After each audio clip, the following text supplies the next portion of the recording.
guys, welcome to my channel. If you're new here, welcome. If you're an OG subscriber, welcome back to my channel. So I'm going to be doing something really informative. So from the title, I'm sure you already know what I'll be talking about. I did one of these videos sometime last year and you guys seem to love it. How I edit, what apps I use and all of that. So I'm going to be talking about the little ones I know and how I've been able to produce videos. I talked about the apps you would use to film. If you have not watched that video, I'm going to keep link it up here, or I'll leave it in the description bar below. So make sure to check that out. It's old, but I'm sure you probably learned something or pick something from it. I'm back with another one, mostly because I really get DMs on WhatsApp on how to film with a phone and how to film under a budget, how to grow your YouTube channel. I'm not going to be talking about YouTube today. I'm just going to focus on giving you tips and ways to film with your phone and get the best quality out of it. First thing you want to do is get a good phone that has a good camera. These days, iPhone has some really good cameras that can give you a very good 4K quality, and some Android phones also have really good cameras. Now, the thing is, there's this saying about the best camera being the one in your hand. Best camera is the one you have with you at the moment. So if you have an urge to start a YouTube channel or to create content, you can start with your phone and then move on from there. You need to clean your lens. I cannot stress this enough. Like, you need to clean your lens every time. You can clean it with, you can buy a dedicated cloth, like this really small one, like that type that you have in pack of your sunglasses, or you can clean it with a paper towel. Anything, as far as the cloth is clean, the paper towel is clean, just make sure your lens is clean before you start shooting. Point number three, you need to get a phone that has a good battery life. The phone has to have a good battery life, or you have to have a power bank somewhere, but your battery has to be up there so that it doesn't die on you when you are filming. Trust me, I've been through this. You don't want to be shooting and then you're talking, you didn't, without knowing that your phone has just died, like it's gone. Always make sure your phone is fully charged. That's that is a very, very good tip. Fourth thing you need is space.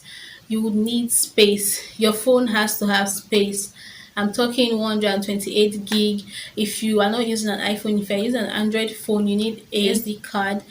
I'm talking 32 gig, 64 gig, and you also need an external drive. All I'm just trying to say is that you need space. You could shoot for an hour, you could shoot for 2 hours, and you need space to be able to take on what you're shooting. Before you shoot, always make sure to check your space level and create space if you need to. Delete some footage that are not relevant to you or the ones that you've edited before. Just create space. Number five, film with the back camera to get the best quality. Film with the back camera to get the best quality.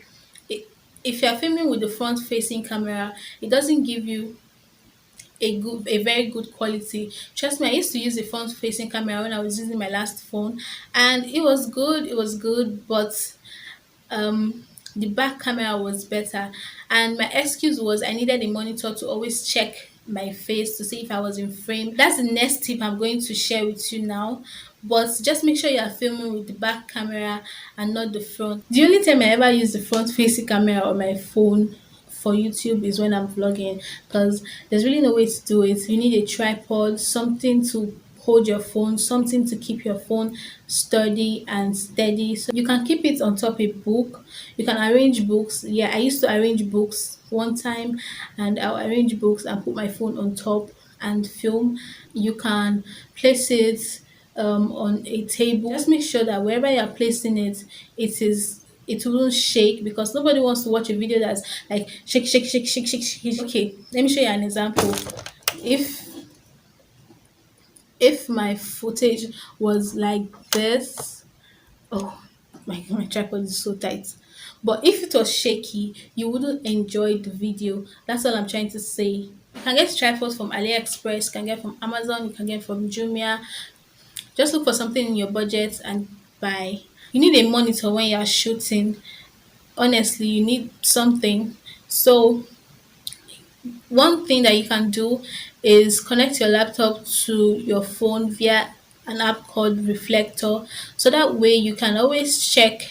You can put a table in front of you, place your laptop, and just check what's going on with your phone, how you are filming. That can serve as a monitor for you. But if you don't have that, you can also try Chromecast. I think the Chromecast, yeah, that works too. There's another option for you.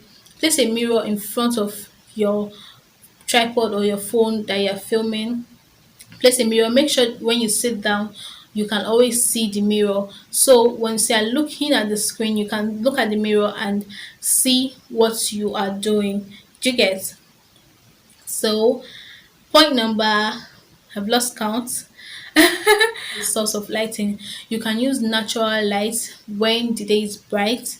You can film it, place your tripod or your phone in front of a window and film. Natural light is one of the best lights for anything. Just put your phone in front of a window where you know that the light is coming in from, and then you just film. But if you don't have natural light, or probably where your backdrop is, you don't have that, you can always get a ring light or soft boxes or any kind of light that works for you. You can get that. Also, what's a video without audio? If you are filming with your phone, you have to make sure your audio is okay.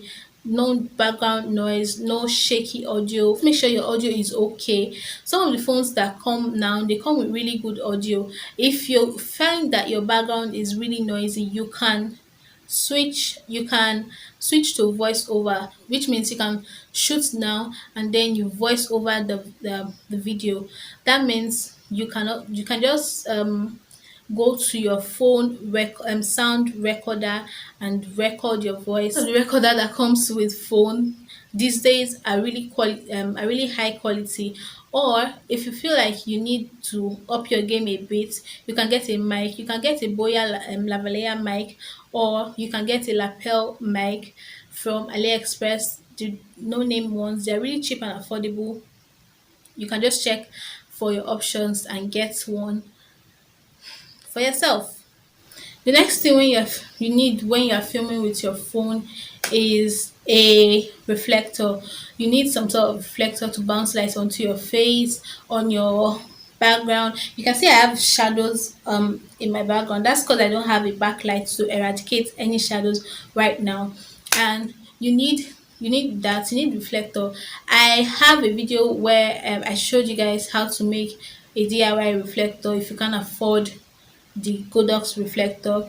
So if you want to see that, I'll also link that up here so you guys can see. Or I'll leave it at the end screen. Just watch to the end of the video, you'll see. Last tip I have for you guys is to look directly at the lens. If you are vlogging, you have to look directly at the lens and not yourself. We tend to make that mistake with vlogging. I tend to make it sometimes when I'm vlogging. I'm like, oh, you're so girl, you're so fine, you're so good. Oh, but you have to look at the lens just to itself connect you with your audience, and you make sure that, oh, I'm looking into my subscribers eyes, I'm looking into your eyes. So you have to do that. And I think with all of this that I've covered, you should be able to kickstart and start shooting with your phone. Don't let the device that you have limit you. I am a firm believer in optimizing, maximizing, and making sure I get the best with what I have in hand, and that has been working for me so far. I get questions like, oh, do you really use a phone to shoot? I'm like, yeah, I do. I hope I've been able to help you one way or the other with this video. If you like this video, and if you feel like if you want to see some of the software that I use to edit, please comment down below. And also please like this video, subscribe, share this video, and give it a thumbs up if you liked it. Thank you so much for watching. Until next time, see you. Bye guys.